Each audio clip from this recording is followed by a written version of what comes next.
Across the Fence, stories, successes, and dramas in the garden. It's all in a new book, The Woodchuck Returns to Gardening.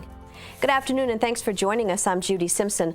My guest today has dedicated his life to local farm and food issues. His first book, The Woodchuck's Guide to Gardening, is now in its 9th printing, and now he's written The Woodchuck Returns to Gardening. I want to welcome author, gardener, and South Burlington resident Ron Krupp. Thanks so much for being here. Thank you. Now, why did you write The Woodchuck Returns to Gardening? Well, it's a long and short story, like most things in life. My friends kept coming to me and saying, when is the woodchuck going to return? And I said, you know, if I ever write that book, I'll call it The Woodchuck Returns to Gardening. And actually, I had been working on the book. I had, many gardeners have a garden journal. And in 2012 and 2013, I started my garden journal, which is the first part of the Woodchuck's Returns to Gardening. But I also wanted to include, besides a journal, I wanted to go more in depth into vegetables, which I had in the first book, The Woodchuck's Guide. But I also wanted to include fruits and berries. And so what makes your new book different than your first woodchuck book? And what do you mean when you use the word woodchuck? Well, when I first off, woodchuck refers, I try to raise the persona of the Vermonter, the people that taught me when I worked on many farms and nurseries years ago. I wanted to thank them, and that's where the term woodchuck doesn't have anything to do with the animals. What makes this book different is the journal and the fact that I go into fruits and berries. And I got a lot of help from people like Vern Grubinger from the Extension Service and Terry Bradshaw up at the UVM Hart Farm, Nick Coles out at Shelburne Orchards, Bill Sir. So berries and fruits, I had grown them and I had worked on commercial farms, but I felt that I needed more help. So they helped me to write this book. It's interesting that, you know, writing is a lot like gardening, I would think, because there's always something new to learn, and you can always reach out to somebody to find out that information. Yeah, that's true. I think in terms of gardening, one could write infinitesimally because there's so much. And people say, oh, you know so much. And I said, oh, no, there's so much for me to learn. And that's what I've found in writing about gardening, that I just cover a small part of it. So who is the Chuckster in your book? Well, the Chuckster also is new to the Woodchuck Returns to Gardening. He wasn't in the Woodchuck's Guide to Gardening.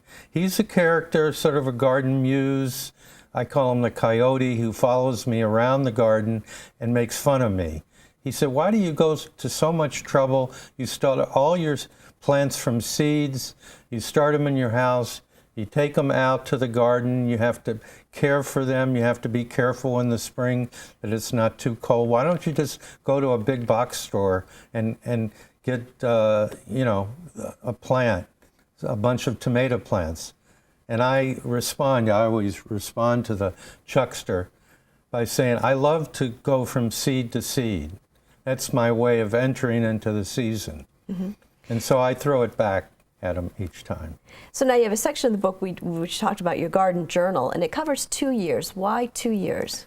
Well, I think it's important that gardeners begin to understand that each year is different.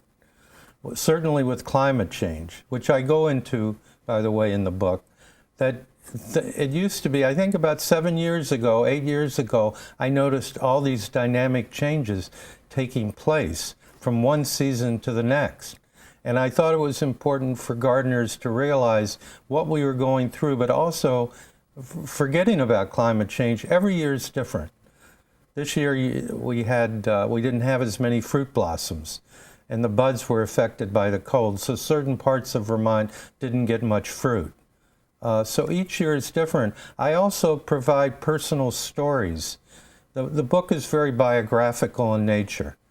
I write about my friends, my dog, my companion, you know, whatever. And each season, it's sort of a different soul quality. So now the two main parts of the new book are on vegetables and on fruits and berries, as you mentioned. Why did you divide it up that way? Well, the first part, like I said, had to do with my garden journal in which I mention these things. The second part, I list all the different vegetables. I tell stories. There's history. So I break it down into one part being vegetables and the other fruits and berries. And I do the same thing with berries. I mentioned all the different berries, and I mention all the fruits, and I tell stories related to those. Like the time I was working at Scott Farm down in Dummerston, and Freddie Holbrook was, and that's the place where Kipling wrote Nolaka, and it's a fascinating place. And Freddie kept saying to me, I want you to thin the trees. Of course, I had no idea what it was to thin apples.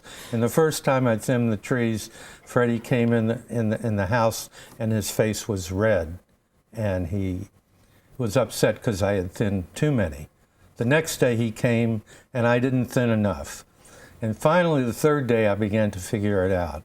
So I have lots of stories that I tell in the book. And so I know we were just looking through some pictures and so forth, and there's some illustrations as well that you include. Oh, yeah. There's a young woman, Isabel Sherman, who did all the sketches to the book. She did a wonderful job. And I think you just showed she didn't do the sketch of Johnny Appleseed, but she did this beautiful sketch of this man digging in his garden. And I thought she did a wonderful job. And I tried to include, in this book, it is different too from the Woodchuck's Guide in that I have colored paintings and sketches in the book. And that's different. I have up to 60. Like this one was done by Michelle Beckstrom, who used to live in Vermont. They live in Maine now. And she did the front cover of the book as well. Yeah, it's beautiful. Thank you. One of the pictures in the book is of three men from Heartbeat Community in Hardwick. Tell us a little bit about the men and about Heartbeat. These are three men who I've worked with for years. They're disabled. Heartbeat is what they call a Camp Hill community. It was initiated by Rudolf Steiner in Scotland many years ago. Steiner was the fellow that brought us Waldorf education, biodynamic farming and gardening. And they have a Camp Hill movement in Vermont. And these three gentlemen, I work with out in the fields. We were digging carrots that day. Excellent. Now, you've included some poems in the book as well, and I know that there are some that you want to share with us. Sure. I'd like to share one, let's see, page 27. Yeah, here it is. This is by a close friend of mine, and like I said, I relied on a lot of my friends for help with this book. This was written by Ann Day of Facein, Vermont, and who's been writing in the Waitsfield newspaper for years. And this is called My Garden versus Verses. The verses refer to verses, V-E-R-E-E-S. The other verses was V-E-R-S-U-S, but I'm just going to read part of that. Instead of poems, I'm shelling peas. No chance to write of wind and trees. While tying up my tomato plants, through my head a sonnet chants, up and down the aisles of corn, then husk all night till early morn. Hoe each row, pull the weeds, such tall plants from tiny seeds. Now I put this all together to fill our larder for winter weather and make a poem for all to share as verse is food in a poet's lair. Nice. That's beautiful. And there's another one too you want to read? I wanted to read this one I wrote called Blackberry Summer.